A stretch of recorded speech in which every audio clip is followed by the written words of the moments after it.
예, 반갑습니다. 오늘은 학어집 제4강입니다. 오늘은 비와 바람에 대해서 알아보도록 하겠습니다. 비, 바람이죠. 먼저 비에 대한 해석을 한번 간략하게 살펴보도록 하죠. 우자는, 비라는 것은 천지지폐택이니. 다소 어려운 글자가 나왔네요. 폐라는 글씨입니다. 폐연하다 이런 표현을 쓰는데요. 비가 아주 그냥 온다라는 표현보다는 비가 쏟아진다라고 해서 아주 성대하게 내리는, 성하게 내리는 그런 모습을 나타내는 것입니다. 비우자 밑에 있는 이 폐라고 하는 것이 물이 잘잘 아주 성대하게, 성하게 흐르는 그런 모습을 이 폐라고 하고 있죠. 하늘과 땅에 아주 성한 택, 우리가 이제 보통 뭐 은택, 덕택 이런 표현을 쓰는데 바로 그러한 택입니다. 비라고 하는 것이 하늘과 땅의 어떤 기운에 의해서 우리에게 내려지는 그러한 아주 성한 그러한 은택이죠. 비가 없으면 어떻게 되겠습니까? 우리도 한 3개월여 비가 내리지 않아서 아주 굉장히 참 농작물을 키우지를 못하고 또 사람이 굉장히 건조해짐으로 인해서 상당히 좀 정신적으로까지 어려워지는 그런 경험들을 할 때도 있었죠. 그 비라고 하는 것이 적절하게 내려야만 그러한 우리의 일상적인 삶들을 제대로 영해낼 수가 있습니다. 하늘과 땅이 내린 그러한 아주 성대한 은택이라고 이렇게 표현을 하고 있습니다. 시행이 유물하니 때때로 행해서 물건을 만물을 적실유자입니다. 적셔주는 것이죠. 비가 바로 내림으로 인해서 어떻게 되느냐? 바로 초목을 나게 합니다. 또 자라게 한다는 면이죠. 날생자, 자랄생자 이렇게 표현합니다.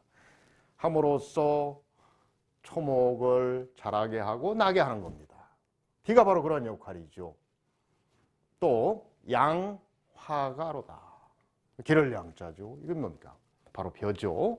그 다음에 가라고 하는 것은 뭐 이것이 싹을 심는다라고 할 때 가기도 합니다만 일반에서 농사를 짓는 화가라고 합니다. 그래서 이것을 즉 벼 이런 것들을 길러내는 것이죠. 참 비라고 하는 것은 그래서 이 은택이라고 하는 표현과 굉장히 같은 괴를 합니다. 비가 없는 우리의 일상을 생각한다는 것은 끔찍한 일이죠. 그래서 비를 이렇게 표현하고 있습니다. 그 다음에 바람은 어떻게 표현을 할까요? 바람이라고 하는 것, 바람이라고 하는 것은 천지가 허기한다. 즉 불어서 불어서 기운을 내는 것이죠. 천지의 어떤 조화에 의해서 불어서 기운을 내서 뭐가 되느냐? 그것이 바로 성풍입니다. 바람을 만들어내는 것이죠. 이 동식, 유시하고 움직임, 식이라고 하는 건 쉰다는 얘기입니다.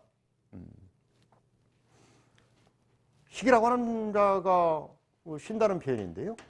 자심이네요. 스스로 자자에 마음 심자를 쓰네요.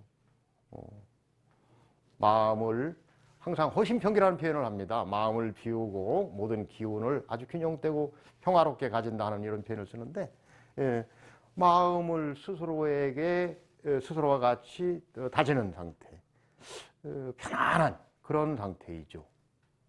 앞서 얘기한 허심평기의 상태입니다. 이거 쉰다는 표현입니다. 그친다는 표현과 괴를 같이 하죠. 보통 우리가 동식이라는 표현보다는 동지라고 하는 표현을 씁니다. 움직이고 그친다. 즉 사람의 일상적인 생활 속에서 움직이는 것과 그리고 그러한 움직임을 잠시 멈춘다는 의미에서 이 지죠. 동식 또는 동지의 표현이 같이 사용될 수 있겠습니다.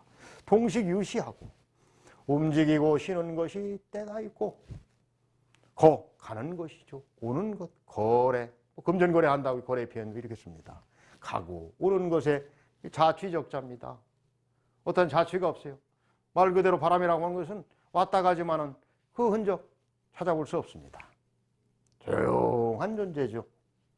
그래서 거래, 자취가 없으니 그러한 것들이 자취는 없으나 이부초목즉 풀과 나무에 그러한 바람의 기운이 들어간 쪽 어떻게 됩니까? 잎사귀를 흔들게 되죠. 그래서 비로소 소리를 냅니다. 사실 이 소리라고 하는 것은 이 바람에 의해서 이루어지는 것 같습니다. 사람이 일상적으로 숨을 쉬고 그러고 인해서 사람의 기운을 상대방에게 표현하는 것이 바로 이제 일반 소리죠. 소리라고 하는 것이 어찌 보면 이 사람의 장기 중에 호파에 일정한 부분에 바람이 들어가고 그러한 것들을 사람의 의지를 통해서 밖으로 배출되는 것이 바로 사람이 말하는 내는 소리입니다. 그 모든 작용들이 바로 풍에 의해서 이루어지죠. 사실 불교에서 지소화풍이라는 얘기를 합니다. 물론 동양의 주역에서도 풍이라고 하는 것을 굉장히 소중하게 생각을 하고 8괴 중에 오풍손이라고 그래서 이 손괴가 바로 풍을 나타내기도 합니다. 불교에서는 네 가지의 우주 만물의 어떤 원리라고 원소라고 해야 될 것이 지수화풍, 땅과 물과 불과 거기에 이어서 풍을 이렇게 쓰고 있습니다. 그만큼 바람이라고 하는 것이 우리의 일상사에서 굉장히 중요한 역할을 하는 것이죠. 앞서 말씀드린 대로 소리를 내게끔 해서 그 소리, 즉 진동, 소리, 파장을 통해서 일상적인 그러한 어떠한 대화가 이루어지고 교류가 이루어진다는 그런 의미이기도 합니다. 사실 바람과 이 비를 참 표현한 요 학어집의 내용을 살펴보면 아주 참 명료하다는 생각이 듭니다.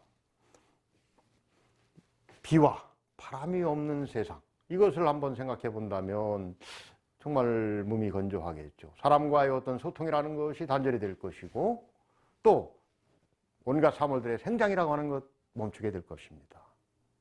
그래서 이 비와 바람이라고 하는 이 부분이 우리의 삶과 우리의 우주의 어떤 섭리 속에서 아주 중요한 역할이죠.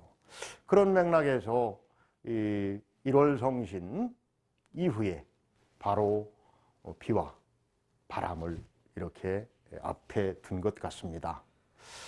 다시 한번 학어집의 비와 바람의 해석들을 한번 살펴보도록 하겠습니다.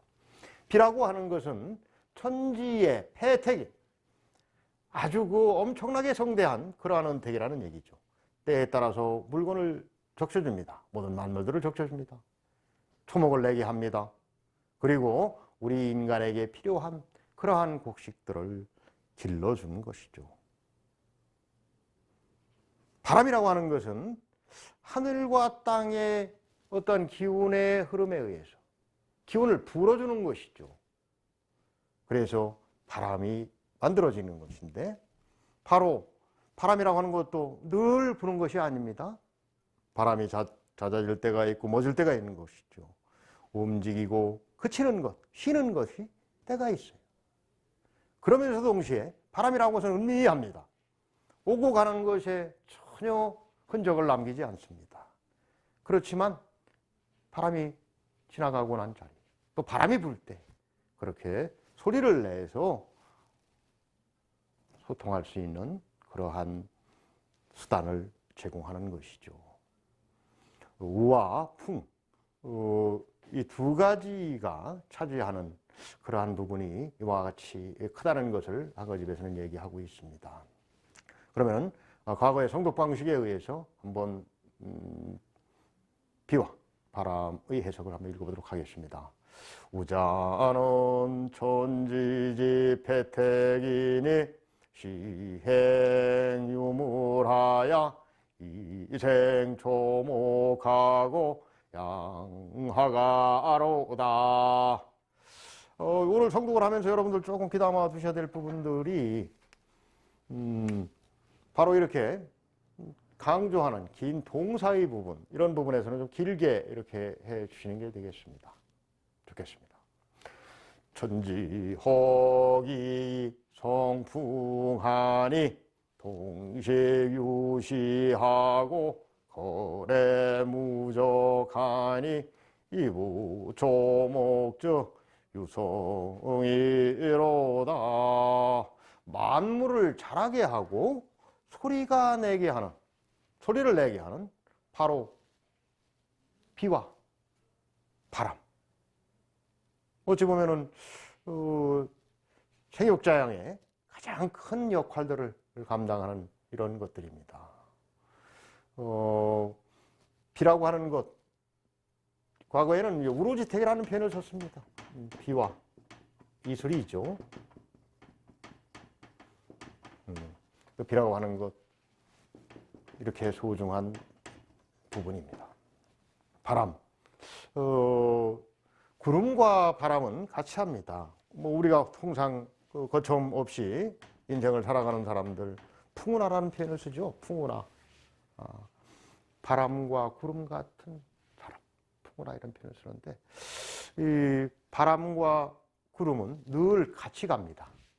그래서 풍종용, 운종호 이런 표현을 주력에서도 하고 있습니다. 바람이라는 것은 용을, 구름이라는 것은 용을 따라가고, 바람은 호랑이를 쫓는다라는 표현을 하죠. 용과 호랑이라고 하는 상스러운 동물입니다.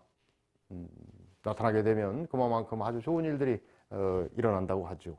바람이라고 하는 것도 그와 같이 아주 소중한 그러한 부분이라고 얘기할 수 있겠습니다. 오늘은 이 구름과 바로 바람에 대해서 학어집의 내용들을 살펴보았습니다.